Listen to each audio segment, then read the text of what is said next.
हमारे घर में सभी अपनी नानी दादी से बहुत अटैच्ड होते हैं। कहने की बात नहीं, सभी फील कर पाएंगे इस बात को कि हमें अपने ननिहाल और ददिहाल, मतलब ददिहाल से ज़्यादा ननिहाल से अटैचमेंट होता है। और वहाँ पे नानी जो होती हैं वो बहुत इम्पॉर्टेंट रोल अदा करती हैं अपने बेटी के बच्चों के साथ खेलने और उनको सपोर्ट करने और प्यार करने में। तो वैसे ही मेरी भी नानी थी, तो उनके लिए मैंने जब पहले के ज़माने में जेंट्स ज़्यादा अटैच नहीं रहते, घर में नहीं रहते थे, गाँव में उनका एक अलग एरिया रहता था, वो वहाँ रहते थे और लेडीज़ घर में रहती थी। तो मेरी नानी ने बहुत कुछ संभाला है, बहुत एजुकेटेड थी वो, प्रौढ़ शिक्षा केंद्र वगैरह चलाती थी, वो बहुत सुलझी हुई लेडी थी। तो उनके साथ मेरा हमेशा रहा है।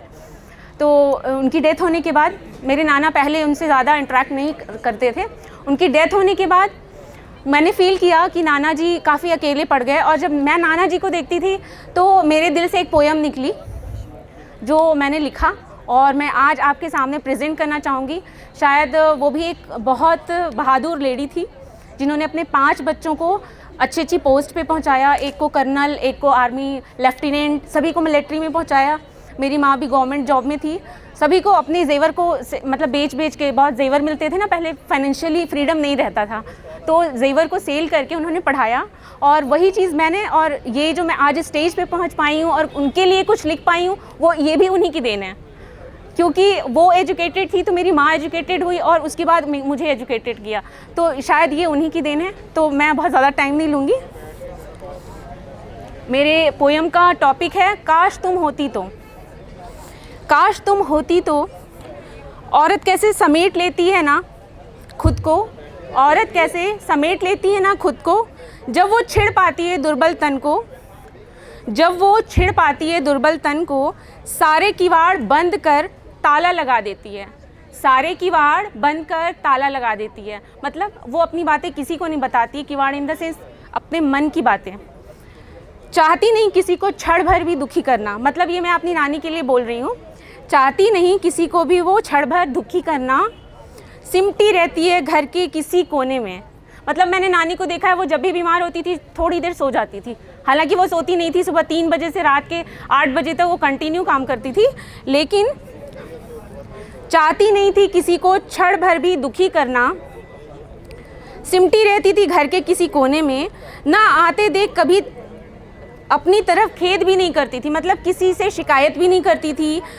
शायद स्वयं को वह मन से छिड़ नहीं पाना चाहती थी, कभी नहीं दुखाना चाहती थी मन खुद का खुद से, नहीं दुखाना चाहती थी मन खुद का खुद से। धीरे धीरे करती है मजबूत एक संकल्प से, फिर से वो उठाती है। जब वो कमज़ोर पड़ जाती है खुद को खुद से, नहीं हमें अपने घर वालों के लिए उठना है, संकल्प लेती है।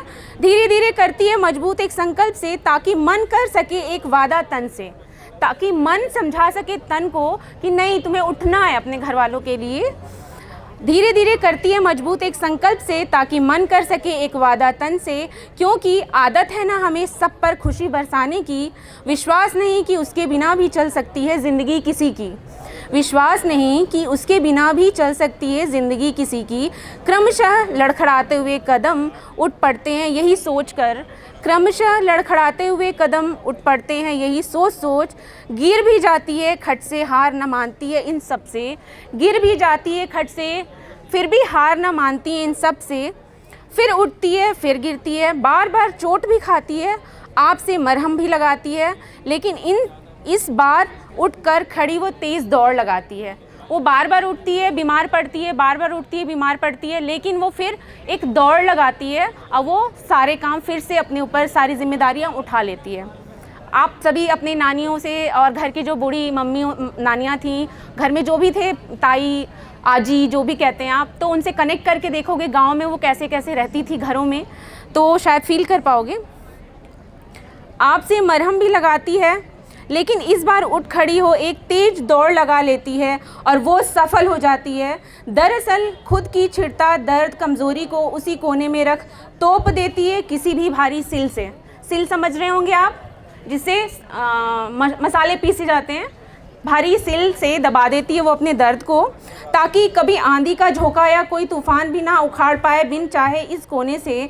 क्योंकि ये दर्द अक्सर दखल देता है इनके जीवन को, अंततः ऐसा ही चलता रहना है जीवन भर, और फिर एक दिन जीवन के किसी मोड़ पर खुद के हाथों से ही टूट जाता है वो सिल जिसके नीचे उसने खुद को ही दबा रखा था, एक सामान सा बटोर कर।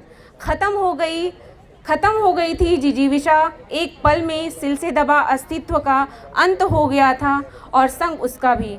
फिर सभी ने देखा उन मोटे मोटे किवाड़ों को, उस पे लटके बड़े बड़े तालों को, उन टूटे हुए सिल को, अवशेष टुकड़ों संग शीशे सा चूर चूर हुए उस औरत के अंतर्मन को, जिसने किसी को जानने तक ना दिया। उस तहखाने में लिपटी सी किवाड़ों के अंदर बंद सिल के नीचे दबे हुए उसके टूटे फूटे अस्तित्व के बारे में।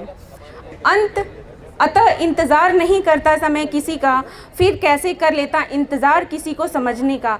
फिर क्या था, घर के चौखट, दरवाजे, बर्तन, कमरे, बिस्तर और हर चाय की प्याली से यही आवाज़ आती, काश तुम होती तो, काश तुम होती तो, काश तुम्हें समझा होता तो।